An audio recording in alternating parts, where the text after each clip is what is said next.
You can wait, okay?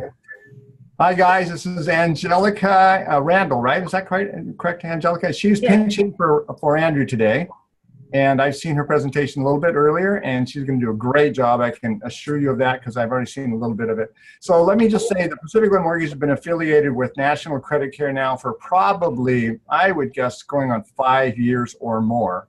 And we've had the opportunity to send a lot of people over to National Credit Care, and we've had some really amazing results, and not everybody has that. I want to emphasize that because it is credit repair that they do, and it depends on the client and the credit and the challenges that are there.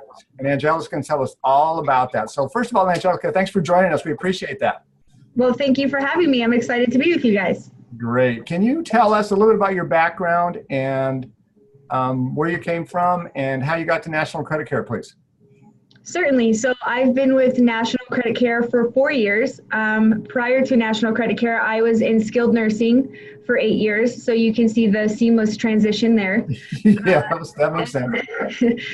I actually began cold calling for mortgage professionals, managed a team there, and then was fortunate enough to have an opportunity to step into a regional director role, which is what Anthony Iacobucci, your regional director, does as well. I cover the East Coast, so I'm typically in Virginia, Maryland, West Virginia, and DC. Okay, very good. You told me a little earlier. Tell everybody here about when you first entered National Credit Care, what you were doing and how you progressed through the ranks a little bit, please. Yeah, so I started off in a cold calling position where I actually called mortgage professionals like yourselves and set meetings for regional directors like Anthony Iacobucci. So I did a lot of cold calling. And then I managed a team of 11 for about 1.5 years. And then for the past 2 years, we had a regional director step out of a territory, and so they offered me the position. And so then for the past 2 years, I've been traveling and being a regional director. Excellent. All right. Well, let's get going here. I mean, we're excited to hear what you have to say. You can share your screen and put your presentation and chat away. Guys, I want you to know, those of you that are attendees and watching this, you can put questions into the chat box. I will be able to see those, and at the end of the presentation with Angelica, I'll be able to read them to her, and she can answer questions at that time. So feel free to do that, please. Okay, my screen's good? Your screen is good. Okay. All right. So I already kind of talked about this a little bit, but I'm the regional director for Virginia, West Virginia, and Maryland. Your regional director is Anthony Iacobucci, who covers Washington, Florida, and Minnesota. So being a Colorado native, I'm a Bronco fan. I usually crack jokes about that, but I won't pick on you guys too much today. Our company averages a 24-point increase on a monthly basis, which is an average of about 6 deletions, 2 per bureaus on a monthly basis. And what I usually start off with is why a company like mine is even successful, why it's even a needed industry. And that is because of the abundant errors on credit reports. There was actually a study done, it's an 11-year study, and through that they found that 80% of Americans have some sort of error on their credit report. Even further, 40 million Americans have some sort of error that's actually costing them money, lowering their credit score. So, on things like interest rates and mortgages. So that's really who my company's heart beats for, is for those who are impacted by those errors. And, we work to get those rectified, because as you guys are probably aware, there's not a lot of good information out there for a consumer, how you can, fix or rebuild your credit. So that's kind of where we step in and what we enjoy doing. And also, so when you have your tri-merge credit reports, so when your lender pulls a tri-merge credit report, you've got 3 scores, and nearly every time those 3 scores differ. So usually I would ask, why you guys think that is, and there's multiple things that go into it. The first thing is contracts. So it is completely optional for the bureaus, for a creditor to report to the bureaus. And once a creditor decides, yes, I'd like to report to the bureaus, they have a few options. The first option is what we call positive contracts. And that's what you typically see on a credit report. So your mortgage payments, your auto payments, your credit card payments, things like that. That report monthly, the on-time payment and everything else that comes along with that, your 30, 60, 90, 120-day lates, okay?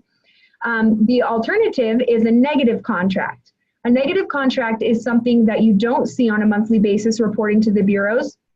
unless it's gone to collection.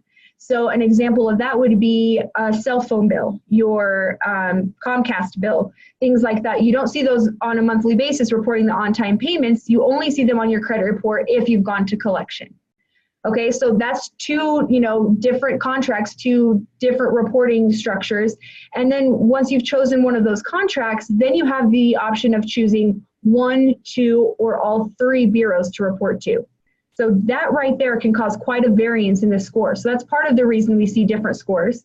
The other portion is the algorithms. So lenders are using 3 algorithms: Beacon 5.0, Fair Isaac 2, and Classic 04. So those are the 3 that lenders are using, and they vary slightly. So the information that goes into those algorithms is calculated slightly differently across the 3. So as you can tell, there's quite a bit of opportunity for variance in scores. Another thing that I want to talk about is the industries that utilize credit. So obviously we see mortgages, auto, credit cards. We've seen an influx in insurance using credit scoring as risk analysis. But the industry that I really want to touch base on is the online industry, which has, ramped up quite a bit over the past few years with things like Credit Karma and freeannualcreditreport.com. And I can't see all of your faces, but I can imagine when I say, have you guys ever had the opportunity to have a client come into your office with their Credit Karma score, and they slap down that 740 and they're like, oh, I'm ready to go. Credit Karma says I have a 740. And you all kind of cringe on the inside because you know that Credit Karma scores vary so much from a mortgage lender's pool. So I kind of want to touch base as to why that is, just to give you guys some ammo in the field when you come across a situation like that. As I mentioned, there are the 3 algorithms that lenders are using. Well, Fair Isaac Corporation, or FICO, has created 51 other algorithms.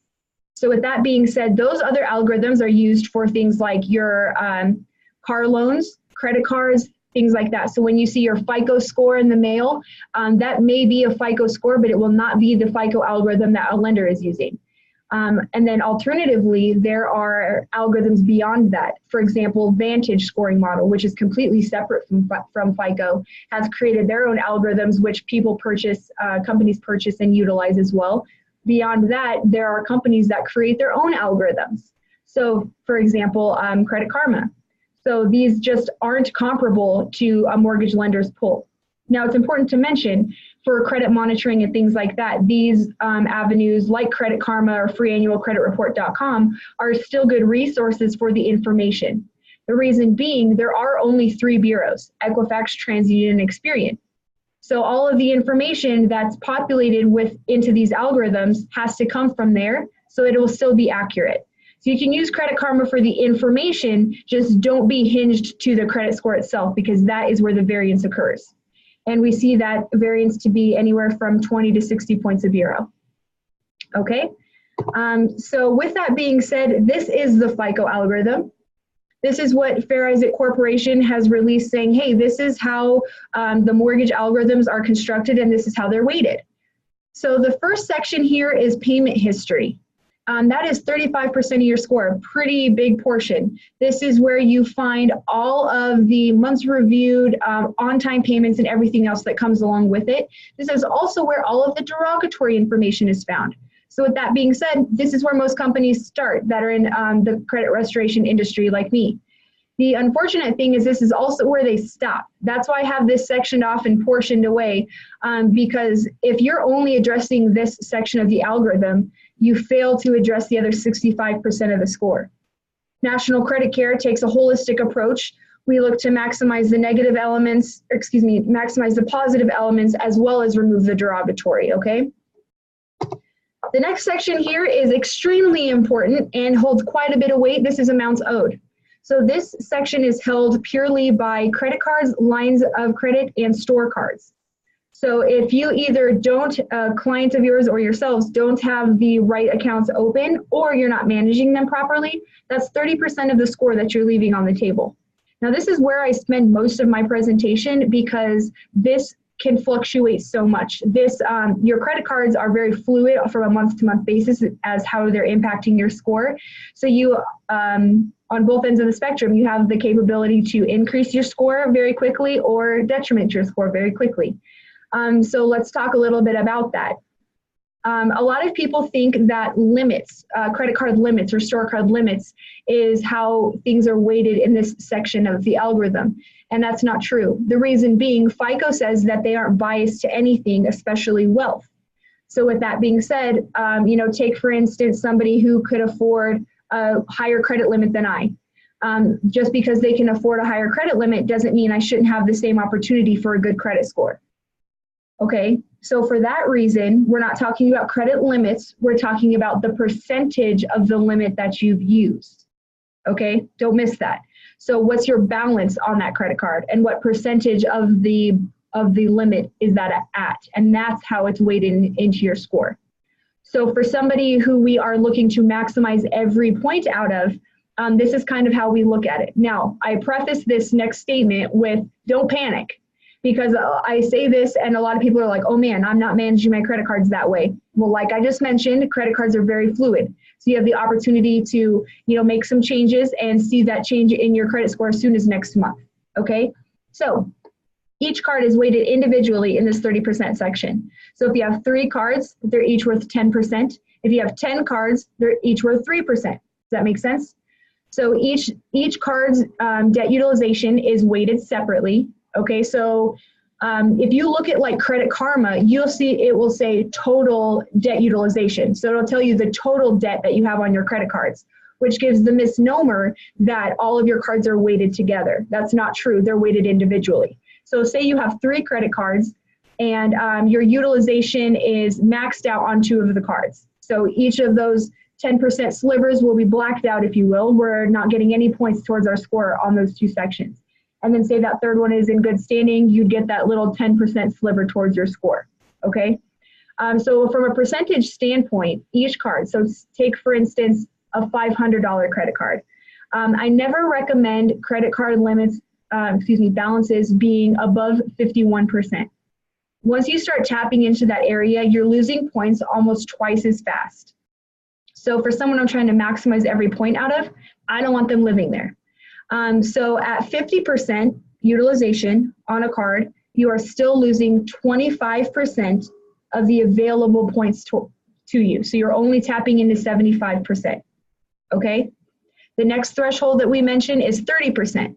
That's a really good healthy spot to be, but still you're only tapping into 90% of the available points to you. So you're still leaving some on the table. The actual break even, where you stop losing points for the percentage of utilization, is between 15 and 19%. Now, 19% is not a fun calculation. So for my clients, I typically round down to 10%. That is an easy calculation and also gives them a little bit of wiggle room in the event that they overindulge a little bit. So that's the healthiest place to have your debt utilization.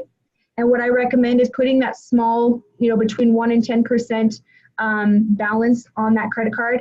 Wait for your statement, pay it off, and repeat. Now, that is pretty much a quick rundown. I'm sure this is stirring up questions for you guys, so I imagine we'll come back to this towards the end. But the next portion of the algorithm is length of history. So this is 15% of your score, and this is kind of a nice segue because when I'm talking about credit cards and putting that small balance on them and then paying them off, I often have people who will pay off credit cards and then close them. So I want length of history is a great segue to explain why that is not an ideal situation. Your length of history is purely a mathematical average. So if you take the open active accounts that you have, the months reviewed, so how long they've been open for each one, add them together and divide them by the number of accounts, that's your average. That's your length of history average, okay? So with that being said, if you've ever heard don't close cards or don't close accounts because it hurts your score, this is why. I don't know why it is, but it seems like it's always when somebody's going to close an account, they go after that account that they've had, for decades, and they're like, oh, I don't really use this card anymore, or this newer card offers so many more benefits, so I'm just going to close that one. Not realizing that they've taken their oldest account out of their average for length of history, and with, oftentimes newer accounts outweighing that, it costs them points. So I just wanted to touch on that. So I don't ever recommend closing cards. Now, there are instances, if you think from an average standpoint, where closing a newer account can benefit the length of history and bring health back to the length of history. But I certainly recommend consulting a professional like Anthony or his team when you're considering doing something like that. So it's also a great opportunity to maximize a score. So this is something that just kind of goes on in our heads, just to give you an idea. Authorized users. If you've ever heard of authorized users, this is a great tool. This is where you are piggybacking the history of someone else's account. So for instance, my mother, when I was 21 years old, didn't have any credit in my name, and I had an NA for a credit score. So I piggybacked on my mom's, 25-year-old credit card that had good, healthy debt utilization and no late payments. And I inherited all of the positive benefits of it without bringing any of the bad. And what I mean by bad is I didn't take an inquiry for them to generate a hard pull on me, nor do I take a new account penalty, both of which I'll cover momentarily. But I inherited all of the longevity and the health of her account, and automatically gives me a boost in my score. So that's a great tool. I, again, don't recommend taking that on by yourself, but just it gives you an idea of the kind of thoughts that we go into here at National Credit Care. The next section is types of credit. So there are 4 types. Everything on your credit report falls into one of these 4 sections. And I bring that up because a lot of people will ask me, so does my Express, clothing store card, does that weigh differently than my Bank of America card? And the answer is no, because of types of credit, everything is summed into a type of account. So an Express clothing store card and a Bank of America card are both considered a revolving account. So to the algorithm, they don't see the difference. So any revolving account will appear and positively or negatively impact the score just the same. So the 4 types, we use the acronym MIRO, M-I-R-O, mortgage, installment, revolving, open/other. And I think they're all relatively self-explanatory with the exception of maybe open and other. So I'll cover that. Open and other is an account that doesn't fit elsewhere. A best example of that is a no limit Amex. It doesn't have a limit, so it's not a revolving account, and it doesn't have a fixed rate, so it's not an installment. Therefore, other. So it gets slapped into this section all by itself. So also things like a lot of derogatory information will be coded as open or other. So collections, things like that, you'll often see a report that way. The algorithm likes to see a good balance of types of accounts. So oftentimes, if you see someone who maybe doesn't have derogatory information, but maybe doesn't have many accounts open, you'll see their score held down because of this section. They don't have a variance in the types of accounts, so they're going to be held down a little bit, reach a ceiling, if you will, as to how high their score can go. New credit, the last section, 10% of the score, but man, do I get a lot of questions in this area. This is inquiries and new credit. So what I mean by new credit, opening new accounts. So when you're actually inquiring about the account, and then when you actually open the account. So inquiries impact you 2 to 5 points per inquiry for 6 months. So the variance between 2 to 5 points is going to kind of depend on your credit health beyond that.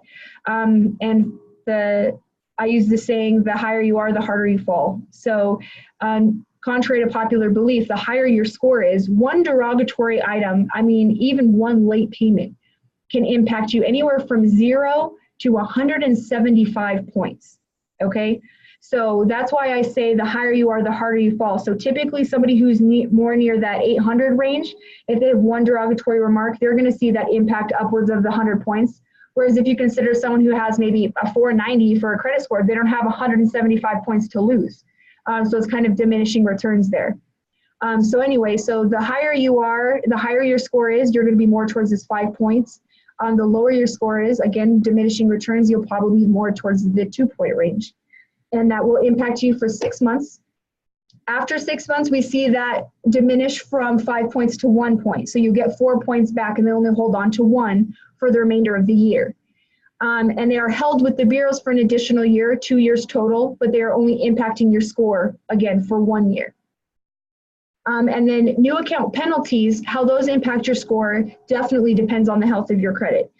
because the idea here is they're going to lend to you, and then they're going to take some points, take a step back, and watch how you manage it. As you manage the account correctly, they'll trickle those points back to you over several months. If you have a thinner credit file or don't have much established, they'll hold on to those points a little bit longer because they don't have much to base you on, if that makes sense. So that is a very quick rundown of the algorithms. I don't intend for you to be able to regurgitate the information that I just provided to you, although you guys are cheating and recording what I'm saying, so you could replay it. But the idea here is that you kind of get to see what goes on in the minds of us over here at National Credit Care and the knowledge that we have of the algorithms. So with that being said, what do we do over here? I work all day to remove derogatory information off credit reports. What derogatory information? All of it. So this is all the types of accounts that can be reporting on your credit report negatively. And we have the ability to remove any trade line, the capability. That doesn't mean that we win every single situation. That just means that it is legally possible, okay? How do we do that? We have a 4-step process over here. So I'll always have people say, well, they have this type of account, how are you gonna approach it? We have this type of account, how are you gonna approach it? Well, the answer is always the same. I have the same 4-step approach to every type of trade line. So the first step is, well, let me back up. I'm working within the Fair Credit Reporting Act. The Fair Credit Reporting Act dictates that everything on your credit report is 100% accurate, complete, verifiable, also can't be misleading or obsolete in any way. So I'm challenging that with the creditors. There's pieces of information they're mandated to have to legally report that trade line. So the first step is when I view a credit report, I'm looking for what I call surface errors. So when I look at the credit report, I can see something wrong. You know, missing creditor name, X's, dashes, unknowns, NAs. Those are all incomplete information, unverifiable information, and therefore a violation of the Fair Credit Reporting Act, and gives me the ability to remove them. Now, after that step, anything that remains that's derogatory, I'm going to seek verification of. So that verification is, again, the information that's mandated by the creditor to legally report the trade line. I'm challenging that they have that information, because the moment that they begin to report it, they're agreeing, yes, I'm in accordance with the Fair Credit Reporting Act, and I'm challenging that. So a lot of people at this point, I always have somebody who chimes in and says, well, what about somebody who knows that trade line is theirs? You know I had that medical debt. I know I had that repossession. So I'm not a good candidate for your program. Not so fast, because my job isn't to prove if the trade line is or is not someone's. The burden of proof is on the creditor. The information that they're mandated to have to legally report the trade line, they need to be able to provide to me. And that goes beyond possession or ownership of the account, far beyond that. You know, things like original documentation, social security number, date of birth, address, things like that. And from the time I submit my investigations, the creditor legally has 30 days to respond to my investigations. That's across the board. Any credit restoration company, or even if you were to attempt a online dispute yourself, you would also have to adhere to that 30-day time frame. Now, what I'm creating throughout this whole process is an economic conflict for the creditor. Is it worth their time? Take, for instance, a $0 collection. You know, I knew the collection was on my credit report, knew I needed to take care of it, so I paid it off.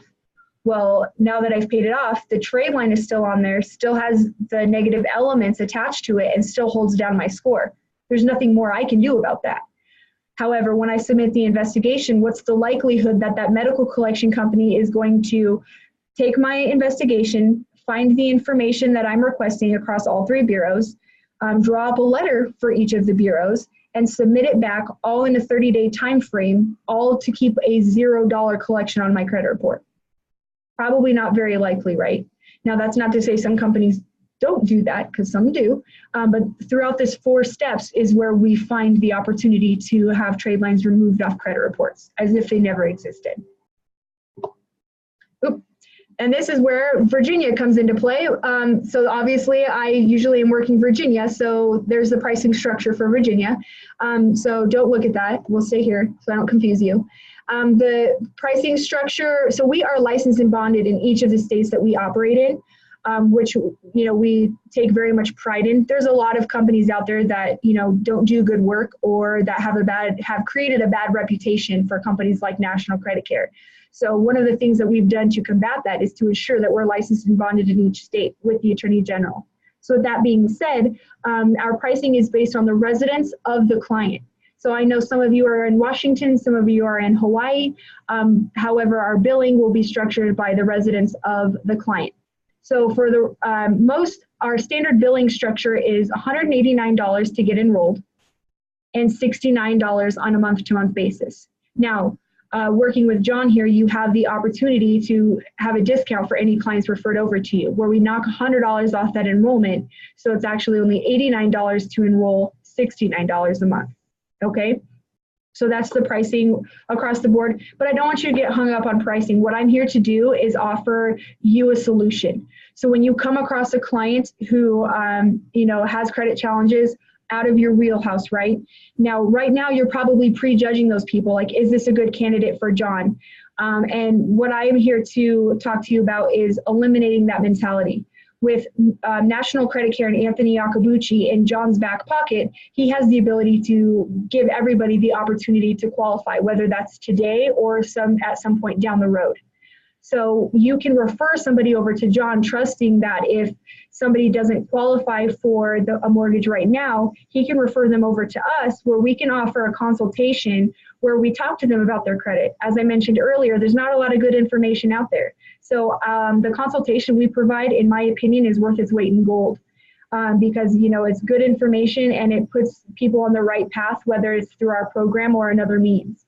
Now, then we will make the recommendation for the program and then get them enrolled if that is appropriate. But you can always trust that we'll give that due diligent consultation every single time. So let's talk a little bit about referring people over. I have all these extra things in here, which we'll probably get to because you guys will have questions, I presume. So in this instance, most of you, to get this discount that John has, knocking that $100 off, it behooves you to refer clients to John and have John enter those through our referral portal here. And so you can always utilize Anthony Iacobucci and his team here at National Credit Care for any credit questions that you come up against. We actually recommend and prefer that you do that. Because there's a lot of misinformation out there, and there's a lot of people being advised incorrectly, and then they end up in our program because they were given some bad information. So if you have a credit question or a concern, you're always welcome to tap into us to get some resolution for those so that we guide people correctly. Okay, that's kind of a quick run through. I certainly want to open it up to questions, situations you've come across, something that stirred up a concern, maybe in your own credit, and just kind of let you guys take the floor. Awesome. Angelica, that was really informative. Thank you very much for that. Yeah, it's so weird not seeing faces. I can't see expression. It's a little different, isn't it? Yeah, so, one of the attendees let me know that I was echoing. You weren't, but I was. And I disconnected my phone from this network. So I'm hoping that cures it, guys. Let me know that. And let me just take a look at some of the chat questions here. There are some questions that came in for you, Angelica. I want to ask. Oh, yay. I love questions. Absolutely. So, from the beginning. So 80% of credit reports have errors. And they're asking what kind of error is typically on a credit report? The typical credit report error that we see are those surface errors. So if you refer back to the step 1 here, when I look at excuse me, I'm on the wrong page. That's first step here, that erroneous information. When I'm viewing the credit report, I can see the error. So, whether it's a transposed number in the social security number or somebody's name spelled wrong, things like that. Those are most of the errors that we see, just like typos or clerical errors, things like that. But then a lot of them also go much deeper into that verifiable evidence that we are challenging all day long. But I would say by and large, a majority of it is surface error. Okay. And here's another one. How do mortgage credit inquiries, I can hear the echo now. I'm not sure how to fix that, guys, i.e. 3 in a row, impact the score? That's a great question. So I think what they're referring to is shopping windows. So from the time that you begin shopping in the mortgage industry and you have multiple pulls, how do those impact your score differently? Which is a great question. I get that often, which I kind of knew that I had the question out there. I could feel it, you know. But so actually, what FICO gives you is a 14-day grace period. So from the time that you initiate that first pull, you have 14 days to generate pulls in the same industry. And now it is important to mention this is a grace period. So for that 14 days, you will not see those inquiries impact your score. However, as soon as day 15, you will. So a lot of people think that this is the shopping window is a get out of jail free card, if you will, or, you know, I don't have to worry about it. But unfortunately, you will see the impact of each inquiry. It's just that you're given that 14-day window before you see the impact. Typically, you don't see it as early as day 15. You see it the next reporting cycle. But you will see that 2 to 5 point per inquiry reflecting on your score. Great. Here's another one. What is the maximum credit score that you can have? That is a great question. It actually varies. Again, we have 3 algorithms that are calculating information slightly differently. So the perfect credit score is between an 839 and an 844. In the mortgage industry, there is no such thing as an 850, which a lot of people think is the best score. Okay. Let's look at this one. Oh, this is a good, I was wondering this myself. 51 different algorithms. Why are there so many? Yeah, so there's actually 54, including the 3 that the mortgage lenders use that FICO has created. But FICO is a corporation. They're a company. They're a privately owned company, you know, so they're out there to make a buck too. So they are constantly creating new algorithms, hoping that companies like Freddie and Fannie will pick them up, which will obviously bring revenue to their company. So they're always creating new algorithms in order to get them bought by various different companies. That's interesting. If I pay off a collection, what does that do to my credit score? Hello. Oh, we're ringing. Is that me ringing? There's some I'm so sorry. Feedback here. Can you hear me now? I can hear you fine. I don't know how that happened. I apologize if you could hear that ringing. I'm not even connected to my phone right now, but I apologize. Anyways, to answer that question, so paying off a collection, if that hurts your score, or if that how that impacts your score. It's a very good question. So it sounds like somebody has heard before that don't pay off collections, they hurt your score, and there's actually truth to that.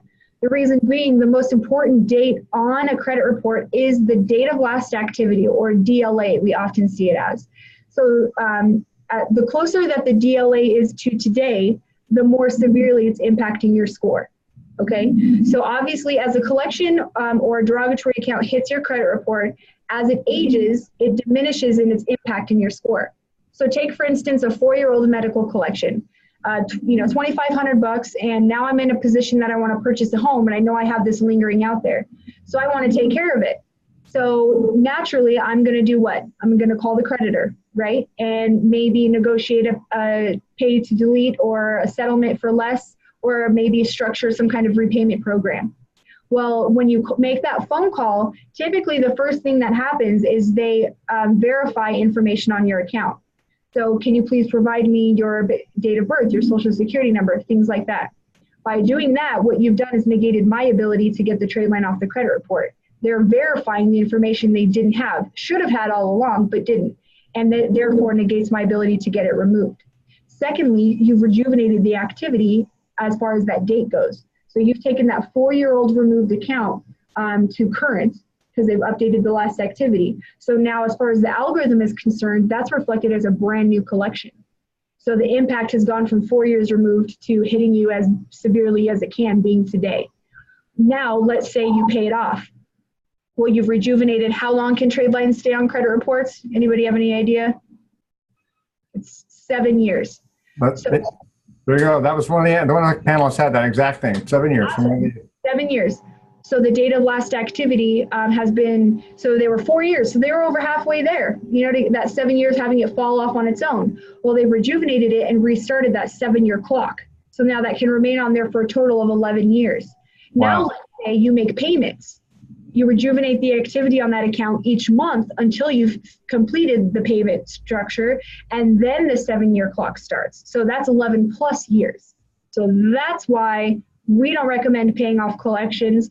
If you have a collection issue, I certainly recommend consulting a professional like Anthony Iacobucci or somebody on his team to help get some clarification on that. Okay. Looks like that same person has another question here, Angelica, and one is, does a credit, let me read this here, does a credit collection that has a zero balance impact the credit score the same as a collection that has an outstanding balance?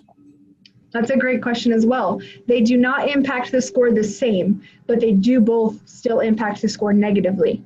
So updating, paying off a collection can help the score from a balanced standpoint, because it is less points when it doesn't have a balance. However, it does still significantly impact the score with the $0 balance. And, you know, to my point earlier, the date of last activity is always something that you risk when you pay a collection off. Okay. I see one more question here. This all sounds pretty complicated. Can I do the same thing myself? I've always heard that I could challenge credit just like the credit repair companies. Challenge accepted. I mean, you started off with saying that it sounds pretty complicated. It is extremely complicated. I've been doing this for 4 years and I learn something new every day myself. I have to study what's going on in the industry to make sure that I know what's going on and I know how to investigate these trade lines correctly. So absolutely you could do some online disputes as a consumer. However, the benefit of working with a professional company such as National Credit Care is you have the benefit of our expertise and our experience. We've been around for 14 years. So you can imagine I'm familiar with creditors, how they operate, the information they neglect, things like that. Also verbiage on those dispute letters. You're going to be doing a blanket dispute letter, which is going to be generally populated. Our verbiage over here is deliberately written in regards to the trade line that we're contesting. So again, it's kind of like a mechanic, right? When your car breaks down, you can fix it yourself, can't you? You don't. You rely on the expert who knows it better than you, who does it every single day, right? And also, do you have the time? Taking on trade lines on your credit report is very time consuming, especially because sometimes it takes multiple efforts to get the trade line successfully removed. So again, that kind of taps into utilizing a professional. But absolutely, you could definitely take it on your own. Hey, Angelica, why don't you not stop sharing your screen, please, and we'll pop you back on the screen. There you are. I am. Thanks so much. That was excellent information. By the way, a lot of the chat people are saying, great job, thanks, good information, things like that were on there too. So I wanted to let you know that. Thank you so much for what you did. Awesome, So, my pleasure. I think you covered this, but if somebody wants to get credit repaired started, tell us one more time, what do they need to do, please? Yeah, so I didn't really touch on this, but I don't know how many of you have met with Anthony Iacobucci in the past, but we have recently done some integration with the bureaus over here, which gives us the ability to do tri-merge soft pulls at any point. So for clients in our program, that's really beneficial, but also for people who are potentially considering credit repair, prior to the enrollment, we have the ability to run a tri-merge soft pull for you. So I can see specifically what's going on with your credit report, and I can make that recommendation very accurately. So I would recommend that to anybody who has less than a 740 credit score, because you're leaving money on the table, you're leaving points on the table there.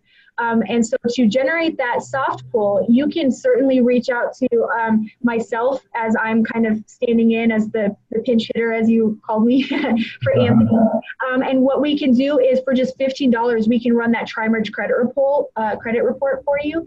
And then we can know, with certainty if you're a good candidate for the program or not. And if you aren't, we can, give you the guidance as best we can as to how to maximize your score. Okay. Angelica, explain the difference between a soft pull and a hard pull for the people. That's a great question. Soft pulls don't hurt, hard pulls hurt. So soft pulls do not hurt your score. That's anytime you're seeking credit information for your own knowledge or benefit. Hard pulls are anytime you are at a financial institution seeking lending. So if you are applying for that credit card, you are going to purchase that car, you want the mortgage, that will be a hard pull. So that is where you'll see the impact of that 2 to 5 points per inquiry. Soft pulls, things like Credit Karma, National Credit Care, you don't see an impact to your score. There is no reflection on your credit report whatsoever that we've generated a report for you.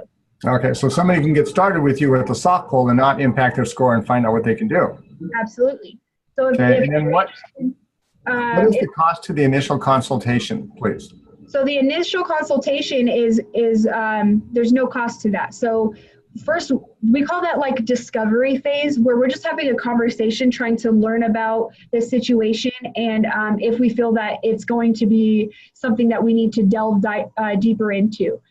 So once I hear some key phrases or some key terminology, then I'm like, okay, this is someone that we need to proceed with, and that's when I can generate that soft pull. At that point, that's $15. If we do make the recommendation and we do decide that you want to proceed and enroll in the program, it's $89 today, for example, but we would subtract the $15 you've already paid. So it would only be $74.89 total, if that makes sense. And then it is $69 on a month-to-month basis, the first $69 not due until 1 month from when you enrolled. So for example, it'd be $89 today, $69 on a month-to-month basis moving forward. We are billed in arrears, month-to-month, no contract.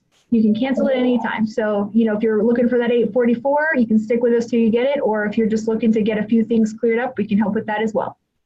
Awesome. Thank you so much for your time today.